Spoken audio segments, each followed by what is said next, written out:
Ahora sí, viene el mensaje.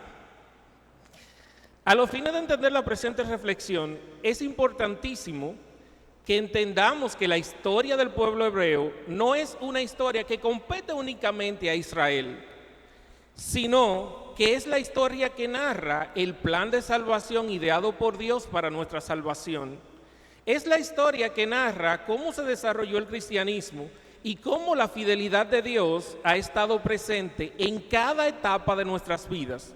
Para comprender lo que hoy tenemos que decir, debemos asumir que la historia de Israel es nuestra historia. Y esto no lo digo yo, sino lo dijo Dios cuando le dijo a Abraham en Génesis 22:18, en tu simiente serán benditas todas las naciones de la tierra, por cuanto obedecisteis a mi voz.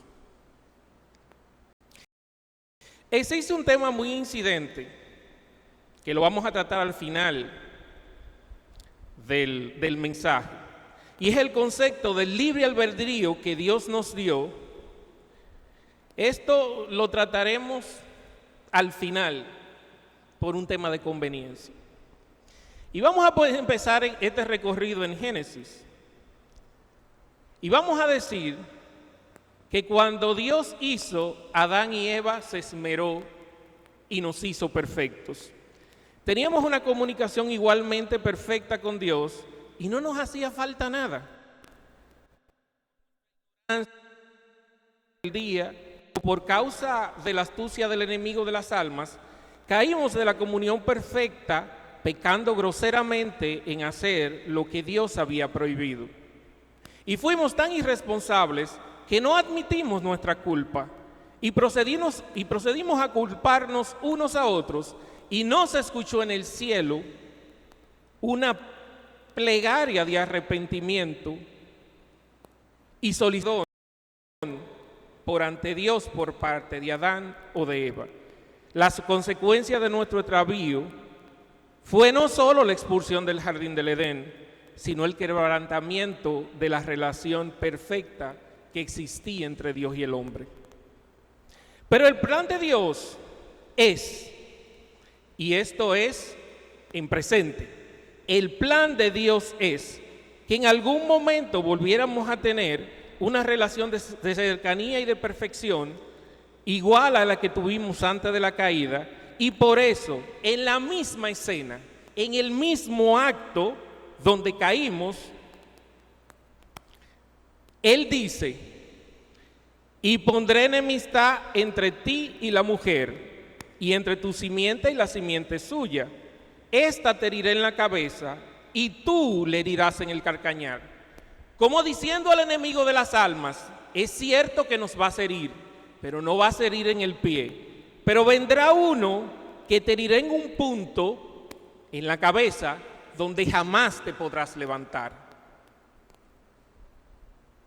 Entonces la maldad y el pecado se expanden por el mundo, y vemos cómo inicuamente Caín toma la vida de su hermano Abel. Y vio Jehová que la maldad de los hombres era mucha en la tierra, y que todo designio de los pensamientos del corazón de ellos era de continuo al mal.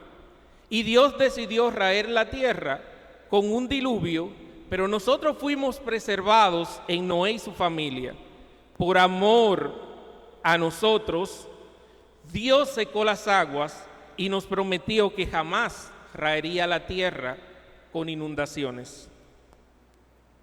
Pasado el diluvio, volvimos a ignorar la verdad y la bondad de Dios, y nos creímos suficientes y semejantes a Él, y nos propusimos edificar una torre que llegara al cielo, y Dios nos confundió para que nuestra arrogancia no se constituyera en una transgresión tan grande, merecedora de la muerte. Pero con todo y esto, volvimos a extraviarnos.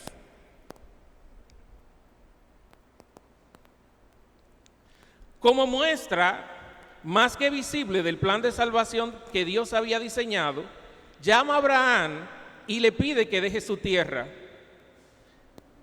que lo convertiría en una nación grande, y más adelante te dice: en tu simiente serán benditas todas las naciones de la tierra, por cuanto obedeciste mi voz. En Abraham, Dios nos acerca a Él y Dios nos hizo ser llamados amigos de Dios, y Abraham estuvo con nosotros todo el tiempo, y Dios estuvo con Abraham todo el tiempo y hizo a Abraham grande, nos vistió de consideración y respeto, hizo que el nombre de Dios se escuchara en Canaán. Pero con todo y esto, el pecado reinaba en la tierra, pero la obra de salvación no se detendría. En Abraham nos prueba y nos pide que sacrifiquemos a su hijo Isaac, hijo de la promesa. Y al ver la disposición de Abraham, Dios le dice: por mí mismo he jurado, dice Jehová, por cuanto has hecho esto y no me has rehusado tu hijo, tu único hijo, de cierto te bendeciré y multiplicaré tu descendencia como las estrellas del cielo y como la arena que está en la orilla del mar, y tu descendencia poseerá las puertas de sus enemigos. Y volvió a repetir, o dijo en ese contexto, yo lo repito: y en tu simiente serán benditas todas las naciones de la tierra, por cuanto obedeciste mi voz. A veces entiendo que esta fue la llave que definitivamente abrió el corazón de Dios para entregar a Jesucristo para expiación de nuestras culpas. Pues si un humano sacrificaba a su propio hijo por ofrenda a Dios, Dios nos reservaría el suyo para darnos salvación. Pero con todo y eso,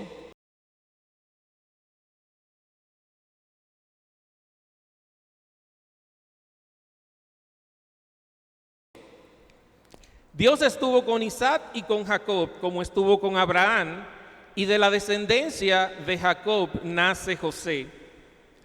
Por medio de José, Dios preserva nuestra vida, pues en tiempos de gran hambruna, Dios nos lleva a Egipto de la mano de José y nos convierte en una nación grande y robusta. Al morir José, nos reducen a servidumbre, pero cuanto más nos oprimían, tanto más se multiplicaba y crecía el pueblo hebreo en Egipto. Pero Dios no se olvida de nosotros. Dios escucha nuestro clamor y nos respondió levantando a Moisés, y con mano dura nos sacó de Egipto. Abrió todo un mar para que nosotros pasáramos. Pero una vez más en el desierto, preferimos las cebollas de Egipto que la libertad que Dios nos daba. Al hacernos dioses, al rebelarnos contra el líder puesto por Dios. Pero con todo y eso, Dios sació nuestra hambre, perdonó nuestra rebeldía y nos regaló sus leyes.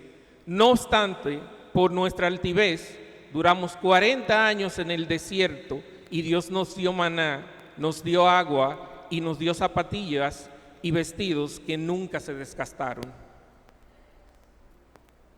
Al llegar a la tierra prometida, estuvo con nosotros y derrotamos con poco ejército y muchas veces sin intervención humana a los reyes que ocupaban aquellas tierras. Pero con todo y eso, tomamos mujeres de nuestros vecinos y tomamos las costumbres de aquellos reinos paganos, pero Dios con todo y eso nos perdonó. Hicimos lo malo delante de los ojos de Dios, y al retirar Dios su protección divina, éramos atacados sin piedad por nuestros enemigos. Y Dios, al escuchar el clamor del pueblo, levantaba jueces que lo defendían, desde Otoniel, Ahot, Sangar, Débora y Barak, Gedeón, Sansón y muchos otros. Éramos tan ingratos que tan pronto nos liberaban del yugo, nos olvidábamos de Dios, de nuestra salvación y de la fidelidad que debíamos rendir. Entonces, Dios, desde el oprobio de la infertilidad de Ana, levanta a un profeta llamado Samuel. Dios, a través de Samuel, gobierna a su pueblo, y por copia de los modelos de nuestros vecinos, desechamos el gobierno de Dios por el gobierno de los hombres. Esta fatídica decisión nos trajo amargas consecuencias, pues la mayoría de estos reyes, y con algunas excepciones, rechazaron el consejo de Dios e hicieron lo malo ante Jehová. Era como una competencia entre reyes a ver cuál hacía peor. Pero el amor de Dios no sería cortado, pues con amor infinito nos había amado. Igualmente desechamos la voz de Dios en los profetas. No escuchamos a Isaías y menos a Jeremías. En lugar de esto, golpeamos a muchos, a otros le dimos muerte. Pero el plan de Dios no se detendría por la rebeldía del pueblo, sino que su amor pudo más que su ira. Hasta este punto, Dios nos había dado la oportunidad de ser el ser humano quien pudiera encauzarse, pero la humanidad mostraba manifiestamente su incapacidad de escuchar, amar y obedecer a Dios. Ya no era un problema de un grupo. El mal había contaminado completamente la tierra y nos habían alterado la esencia misma, nuestra propia naturaleza, nuestro propio ser. Pero a pesar del mal tan profundo que nos había hecho el enemigo de las almas y nuestras propias concupiscencias, el amor de Dios no quedaría en entredicho y la última etapa de su plan para salvarnos debía ser ejecutada a cualquier precio. Entonces Dios decide encargarse Él mismo de forma directa y en primera persona de nuestra salvación y decide cumplir la ley y los profetas. Entonces nuestro Señor Jesús se encarna de María la Virgen, nace sin intervención de ningún hombre, exclusivo de la simiente de María, y trastorna no solo nuestro mundo, sino también la agenda de las tinieblas. Para ganarnos definitivamente, Jesucristo derramó su sangre y debió perder su vida en muerte de cruz. Pero su poder fue tan inmenso que Él puso su vida y la volvió a tomar. Una vez muerto, visitó a los infiernos, resucitó al tercer día y ahora tiene en su poder la llave de la muerte y del Hades. Y ahora nosotros podemos decir confiadamente en Cristo Jesús: ¿dónde está, oh muerte, tu aguijón? ¿Dónde, oh sepulcro, tu victoria? Porque nuestra victoria está con Él y en Él. Pero al marcharse Jesús a ocupar el trono que le corresponde, no nos dejó solos ni desamparados. Y por eso nos dejó a nuestro consolador y guía, nuestro Señor Espíritu Santo. Y el plan de Dios continúa. Y de nuevo Jesús volverá con gloria para juzgar a vivos y muertos, y su reino no tendrá fin. Y nos llevará a un lugar de paz. El sol que nos ilumine será tu rostro.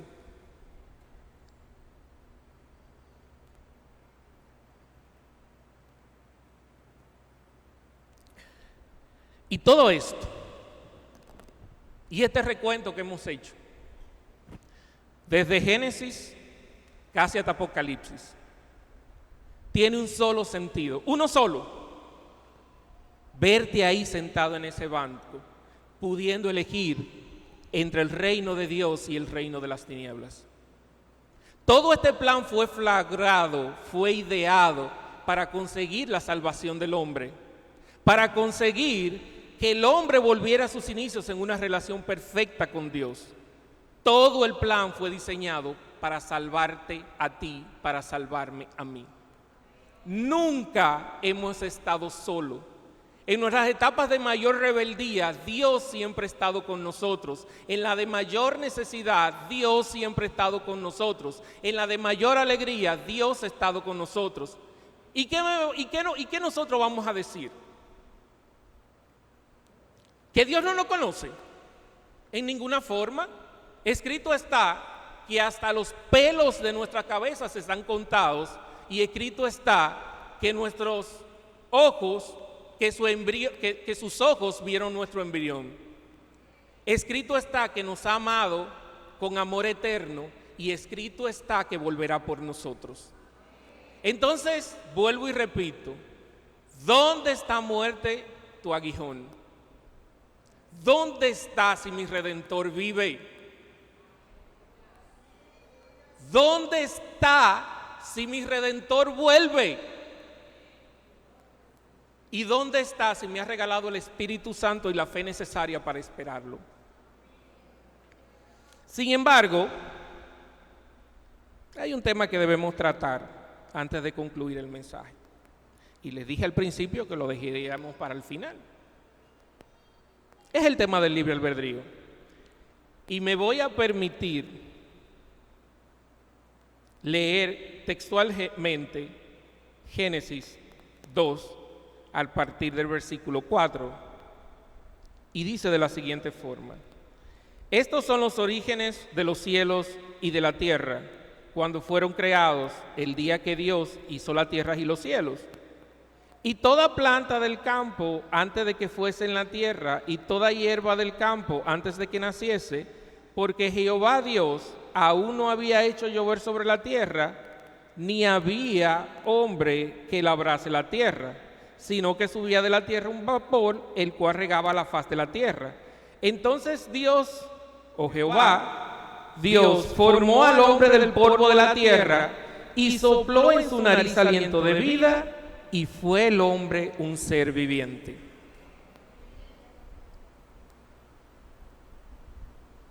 ¿Quiénes han escuchado de padres castradores? Los padres castradores son aquellos padres que no dejan que los hijos decidan nada, que lo que se van a vestir, que lo que se van a comer, que lo que deben estudiar, que con quién deben casarse. Los padres castradores les resuelven tanto los problemas a los hijos que luego los convierten en inútiles.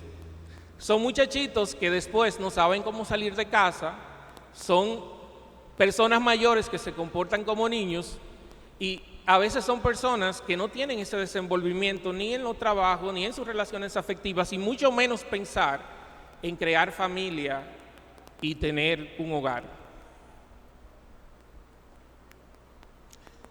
Entonces un día, yo tratando de comprender el libre albedrío, cómo operaba esto y el porqué de esto, llegó una palabra que sin duda cambió mi relación con Dios. Y Dios trataba conmigo y me decía: ¿tú crees que siendo ustedes la creación por excelencia, imagen y semejanza mía, yo iba a tomar de lo mío para hacerlos a ustedes y los haría esclavos? ¿Cómo un padre, siendo libre, quiere que su hijo sea esclavo? ¿Les gustarían a ustedes y a sus hijos que cada acto de sus vidas sean guiados por ustedes? Que hasta para beberse un vaso de agua tengan que preguntarle. Dios es un Dios de libertad. Y Dios quiere que lo amemos como Él nos amó a nosotros, pero en libertad, en absoluta libertad, en absoluta conciencia. Dios no puede tomar de lo de Él para hacerlo esclavo. Dios no nos puede crear en semejanza y quitarnos un atributo primordial de su naturaleza, que es la libertad.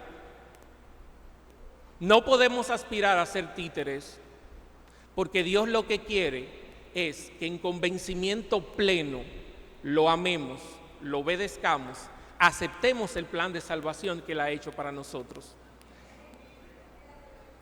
La finalidad del plan de salvación es que Jesucristo prepare moradas y que Dios, como una gallina, nos reúna como pollitos y nos tenga ahí todo el tiempo, viviendo con Él, comiendo con Él, tomando decisiones con Él, alabándole a Él por la eternidad y para la eternidad. Ese es el plan último. Vivir con y para Jesucristo para la eternidad. No hay otra finalidad. La finalidad es que podamos servir de corazón, en libertad de espíritu. Pero esa decisión la tomamos aquí.